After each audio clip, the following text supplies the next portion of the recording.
everyone, and welcome to another round of 12 News Weekend. I'm Karima Devine. Here at 12 News, we strive to bring you the very best journalism in the Valley. That is why each week we'll rewind the tape to show you some of our best stories. Some will make you laugh, some will make you cry, and some will make you feel. This is 12 News Weekend. It was one of the biggest Arizona crime stories of the early 2000s. A well-known mafia hitman coming here, setting up shop, and running a drug ring. The case now the subject of a new documentary on Max being released on Thursday.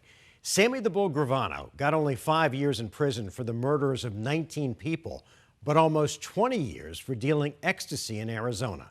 Tonight, Troy Hayden has more on what happened in the case. The documentary being released on Max Thursday is called Sons of Ecstasy.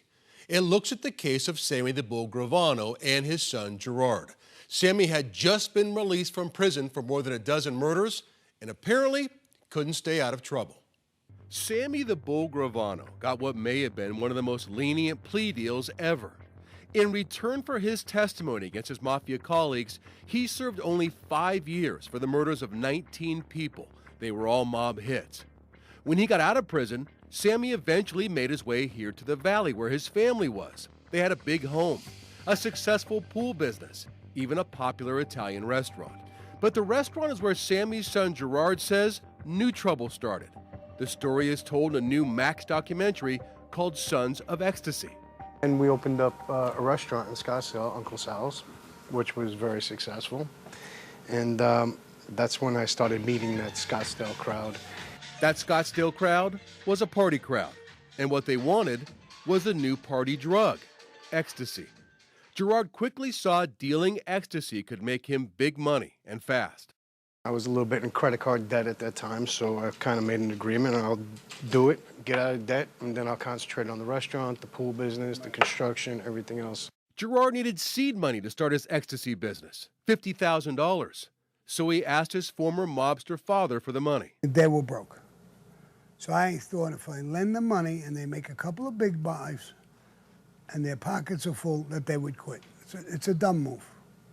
But that was my thinking, try to con them out of it. And I gave them money. The business was brisk, the money rolling in. But then a coincidence led to big trouble for the operation. A Phoenix police drug detective named Jim Cope heard something interesting from his trainer at a local gym. He said, hey, I think these young guys I'm training are dealing in ecstasy. And then he told me that they are all bragging that they're backed and they work for Sammy the Bull Gravano. What did you think when you heard that? I thought they were crazy and they were just kids talking. But Jim started investigating, putting pieces together. He got wiretaps based on evidence. He even put a wiretap inside Sammy's office at his pool construction company. It confirmed that Sammy was very much involved in the decision-making over the purchasing of ecstasy, the money movement, and we actually could hear, large sums of money being counted on a money machine in the office. So you think he was bringing mob tactics from where he was in New York here to Arizona? I'm confident of that. Don Conrad was the lead prosecutor in the Arizona Attorney General's office during the ecstasy investigation. He said they decided to go after Sammy in a big way. And it was bad in my eyes and that of the Office of the Attorney General to have a gangster enter our community and begin to deploy the tactics of notorious mobsters in the sale of ecstasy in our community to young people. Sammy says the vigorous prosecution was politically motivated. Janet Napolitano, she wanted to make a name and run for governor, and she went on this campaign, I'm gonna crush the mafia, I'm gonna crush this. She didn't crush nothing. She hurt us, our whole family, to become governor, and she did become governor. For what I did, I should have did maybe 2 years tops, maybe 3 years probation. He shouldn't even went to prison. Most people, if they got that deal for 5 years, I would keep my nose totally clean. I think he did an honorable thing because I think he took a really aggressive plea bargain to make it lighter on his son and his daughter and his wife. Again, The Max documentary on this case will be released on Thursday. Now, we've put together a very interesting 30-minute special, a sit-down with Sammy, where he details his long life of crime. If you're into mobster stories, it's compelling. You can watch that right now on our 12 Plus app. Just go to the Troy Hayden Reports tab. Here's a preview. Notorious mafia hitman Sammy the Bull Gravano and his son Gerard Gravano tell all in this 12 Plus exclusive interview. Where'd that violence come from, Sammy? I think the violence started when I was really young. From growing up on the mean streets of New York to getting mixed up with the mafia, and finally, how he became one of the most notorious of mafia hitmen. Because you were good at it. I was good at it, and I was a thinker. A life that turned on him, so he left it all behind and moved to Arizona. So you think he was bringing mob tactics from where he was in New York here to Arizona? I'm confident of that. What happens to the items that people leave behind when they find out that they can't travel with them at airport security? The Arizona Department of Administration is in charge of handling it all, but did you know that you can actually bid on those items at a public auction? Tonight, 12 News journalist William Pitts takes us behind the scenes to show us how it all works. All this stuff was taken or left at a TSA checkpoint. There's a lot of knives, some bats, and a couple of things you wouldn't expect. A little bit of everything and anything. No kidding. Everything here was found at a TSA checkpoint. Rolling pin. Box cutters, whatever tactical pens are, and knives. Lots and lots of knives. One of the odd things that you wouldn't think about is the amount of souvenir bats. Souvenirs from spring training. They're not allowed through TSA either because they're bats. It all comes here to the Arizona Department of Administration's warehouse, where you can buy it. 6 to 12 tubs a month, depending on the time of the year. And then there are the weird things. Power tools, skill saws and drills, blenders. Not one, but two people thought it would be a good idea to bring their blenders on the plane. And snow globes? The reason that those are not allowed in your carry-on is because of the liquid. TSA says these things aren't confiscated. They're abandoned. Given up when people figured out you can't take a hammer through security or hiking poles with metal spikes. But all this is just the weird stuff you can buy. There's a lot more that never makes it here. This would not have been in the warehouse, but a couple of weeks ago, we had someone who brought tarantulas on their body. And that was more of a smuggling issue. They were trying to, I believe, sell them. No tarantulas, but you can buy everything else in the warehouse on the Department of Administration's website, which is like government eBay. The money goes to the general fund. The TSA doesn't get any of it. All the TSA stuff, plus whatever Arizona agencies don't need anymore, is up for auction. Bats, multi-tools, thousands of Swiss Army knives. Just know the rules, so your stuff doesn't end up here too. William Pitts, 12 News. The first piece of legislation passed by the new Republican-led House is a tough immigration bill that President-elect Donald Trump campaigned on. 12 News journalist Bram Resnick tells us why Arizona Democrats are divided over legislation that would expose more undocumented immigrants to Trump's deportation plans. Bram? Yeah, the bill is known as the Laken-Riley Act, a response to the murder of a Georgia nursing student that became a flashpoint in the immigration debate during the presidential campaign. The legislation now heads to the U.S. Senate, where freshman Arizona Senator Ruben Gallego could cast a decisive vote.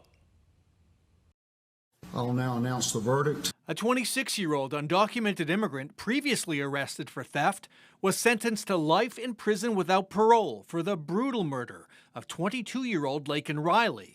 The University of Georgia nursing student was killed last year while out for a morning jog. He was an illegal migrant, and he shouldn't have been in our country, and he never would have been under the Trump policy. The Republican-controlled House of Representatives followed through Tuesday on then-candidate Donald Trump's pledge. With bipartisan support, the House voted to allow federal immigration authorities to issue so-called detainers for undocumented immigrants accused of theft-related crimes, including shoplifting.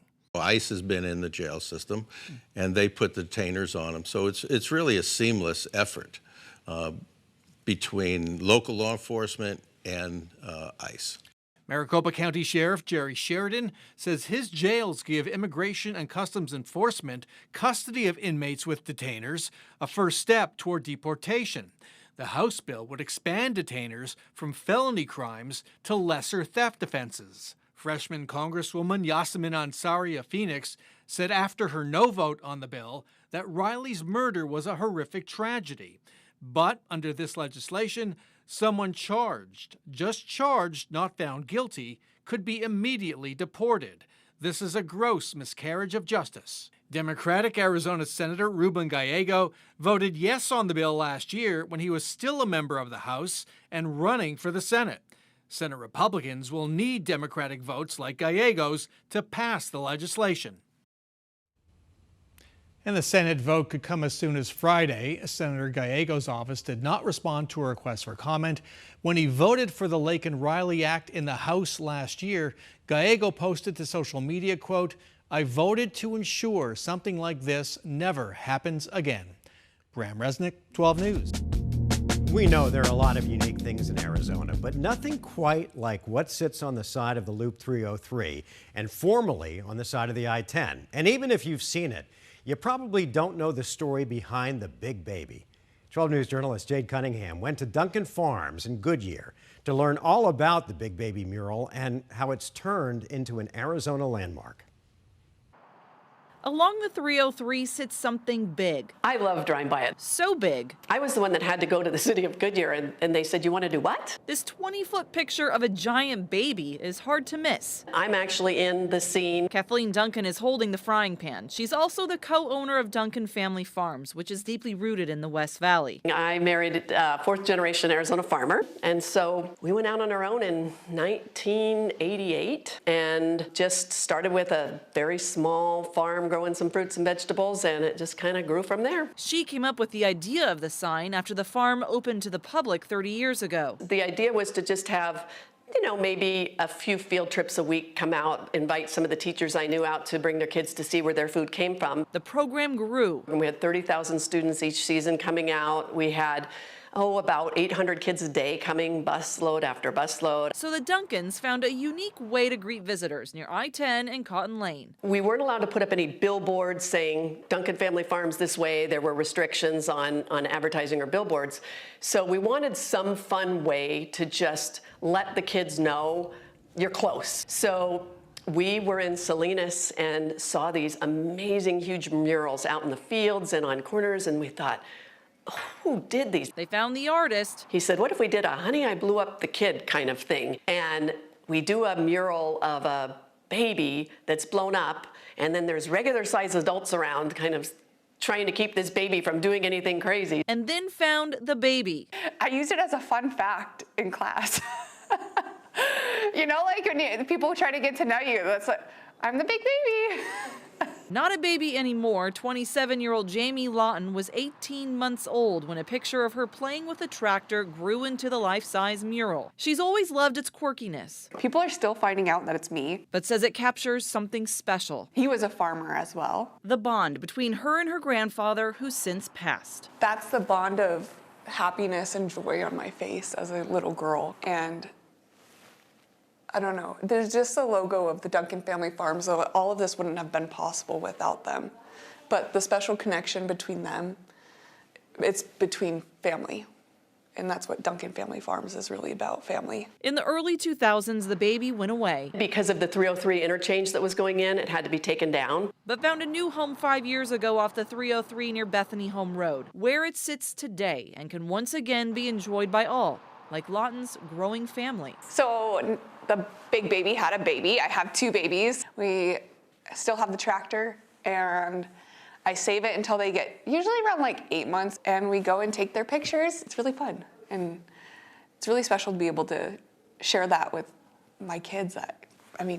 Who else is on a billboard? A billboard now turned into a landmark. The West Valley celebrity. Yeah, West Valley celebrity. For Lawton, the big baby is a sign of her past. For the Duncans, it's also one with a message for the future. I hope that we all value what farmers do and that we want to keep some of this ground as farm and not have it all developed because it's a really important part of the community too. And we've always valued being part of our community. And that baby is kind of, I think, a symbol of that more than anything. And with no plans on moving it, there's hope that message will grow into the hearts of everyone who passes by it. Jade Cunningham, 12 News. Jade, what a great story and what a great legacy.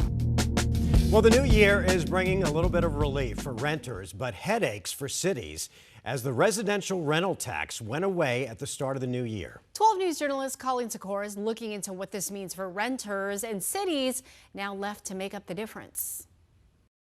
This tax going away is only about $30 or so in renters' pockets, depending on where you live. But for cities, it's adding up to millions of dollars, affecting their budget. A legislative move to provide relief to renters. How does it help, and who does it really help? But Valley renter Carmen Terrell with the Valley Tenants Union says she's skeptical of the change. What else is going to be tacked on? Because at the end of the day, it's just shifting to something else. Taking a median Maricopa County rent of about $1,500 a month and an average 2% tax that does vary by city, the rental tax elimination is saving renters about $30 a month. If your rent has gone up $500 in the last 2-3 years, $600 in the last 2-3 years, that's a big change. Shaving off, 20 or 35 bucks off of that doesn't really move the needle for those folks. Lee Grafstrom, tax policy analyst with the League of Arizona Cities and Towns, says the impact does add up for cities. In the aggregate, you're looking at about $230 million a year, maybe a little more as time goes on. For big cities like Phoenix, which collected more than $86 million from the tax last fiscal year. It's a huge impact to us. And it is money our voters have allocated to fund police, fire, transit, parks, and so much more. And smaller Casa Grande. It accounted for about $4.7 million in reduced local sales tax. Larry Raines is the city manager for Casa Grande. How are you guys making adjustments to make that up? Because our revenue streams from other sources have ultimately replaced this. When you're looking at just the additional costs to operate a local government, obviously we've had to make adjustments. Ultimately, that would impact public safety, that would impact Parks and Recreation and administration. Raines said Casa Grande is adding about 3,000 people a year. We brought on about 1,800 multifamily units just in this last year since this bill was passed. So that's revenue that is in essence lost. Municipalities want help to fill the gap in cities' budgets. To have the state provide more money to the cities in terms of state shared distribution revenues or something along that line, some way to backfill that hole that's been created. Colleen Sikora, 12 News. 2025, a year of getting things started fresh, right? And so that one takes me to some news that I have to share with all of you, because I know yesterday we shared our great news that Emma is going to be here full time. Well, now we're going to add a little 12 News person to it. I was wondering. Go on. So go ahead, let's roll it. I want to share with you guys right now that my husband and I our first baby. You're talking about baby names. Like what names you like. I know. I have been dying for your reactions. Oh my gosh. I'm going to have a heart attack. Right? What happened? It was like the firefighter story yesterday. You're like, oh, it's happening at 12 News. You guys, I'm going to start my last trimester in a couple of weeks. Wait, you've got to be kidding me. Yeah, so about 6.5 months. What? It's really hard to keep together. You kept the secret that long? What? I can't lift things, Ginger. I'm going to carry you. But I mean, this is our first. We've been, talking about it, and I've been sharing with you. I know, it's crazy. Guys, that first trimester was rough. I don't know how you mamas all did it. I'm going to have to ask you all the things, all the advice. What a lucky baby. Congratulations. Guys, you're going to make me cry. I'll air hug you from across the table. Thanks again for tuning in. And remember, you can catch 12 News Weekend on Saturdays and Sundays on our YouTube channel and our streaming app, 12 News Plus. I'm Karima Devine. Have a great rest of your weekend.